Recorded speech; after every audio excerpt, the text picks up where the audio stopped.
Hello everyone, আমি Rozina and welcome back to my channel Rosie's recipes.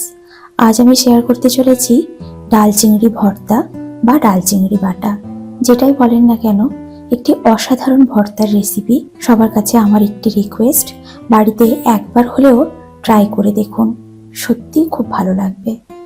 চলুন তাহলে শুরু করা যাক। ডাল চিংড়ি ভর্তা বা ডাল চিংড়ি বাটার জন্য আমি এখানে মসুর ডাল কিছুটা ভালো করে ধুয়ে সেদ্ধ করতে দিয়ে দিয়েছি। ডালটা একটু টাইট করে সেদ্ধ হবে, অর্থাৎ লিকুইড হবে না, তার জন্য অল্প করে জল দিয়েছি যাতে খুব বেশি জল না থাকে সেদ্ধ হওয়ার পর। আর মশলা বলতে এখানে দিয়েছি শুধুমাত্র হলুদ গুঁড়ো, নুন দেওয়া যাবে না। ডাল সেদ্ধর জন্য নুন দিলে কিন্তু ডাল সেদ্ধ হতে, যে কোনো ডাল সেদ্ধ হতে একটু প্রবলেম হয়। এবার ঢাকনা লাগিয়ে লো ফ্লেমে এটাকে আমি সেদ্ধ করে নেব। কিছুক্ষণ পর আমি ঢাকনা খুলে নিয়েছি। ডালটা কিন্তু আমার একেবারেই সেদ্ধ হয়ে গেছে, শুধু হাই ফ্লেমে একটু নেড়ে চেড়ে জলটাকে শুকিয়ে নেওয়া। এই দেখুন, এইটা কিন্তু আমার পারফেক্টলি ডান। এবার আমি গ্যাসের ফ্লেমটা অফ করে দিচ্ছি।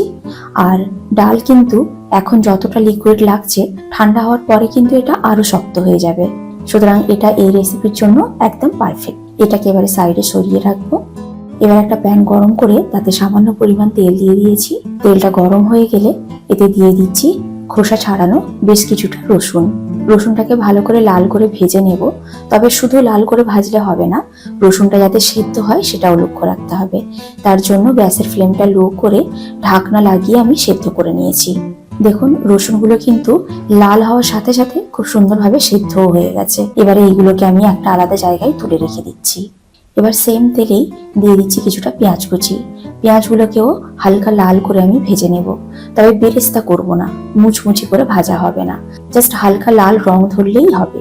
এই দেখুন, রসুনগুলো আমার কেমন সেদ্ধ হয়েছে আপনাদেরকে একটা দেখিয়ে দিচ্ছি। এই দেখুন, এবার পেঁয়াজটাও আমার ভাজা হয়ে গেছে, এরকম হালকা লাল রং ধরলেই হবে। এবার পেঁয়াজগুলোকে আমি তুলে রেখে দিচ্ছি একটা জায়গায়। এবার সেম প্যানে আরো একটু তেল দিয়ে দিচ্ছি নুন হলুদ মাখিয়ে রাখা চিংড়িগুলো। চিংড়িগুলোকে কিন্তু শুধু তেলে ফ্রাই করলে শক্ত হয়ে যাবে, তাই হালকা নেড়ে চেড়ে দিয়ে দিচ্ছি অল্প একটু জল এবং ঢাকনা লাগিয়ে হাই ফ্লেমে সেদ্ধ করে নেব, যাতে চিংড়ি ভেতর থেকে ভালো করে সেদ্ধ হয়। তবে খুব বেশি সেদ্ধ করতে যাবেন না, চিংড়ি কিন্তু বেশি সেদ্ধ করলে শক্ত হয়ে যায়।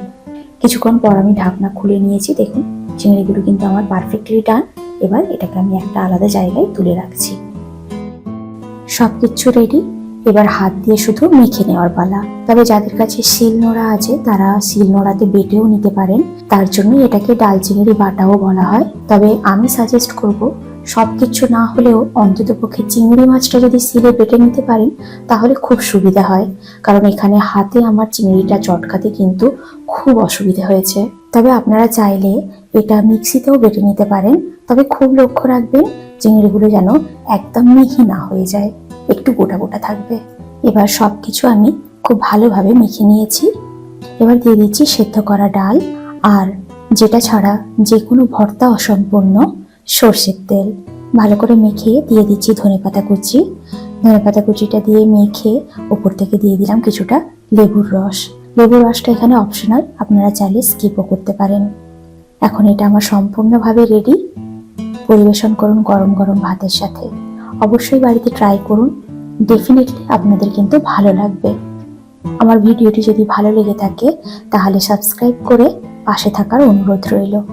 দেখা হচ্ছে আবার নতুন কোনো রেসিপির সাথে। Till then, take care, bye by.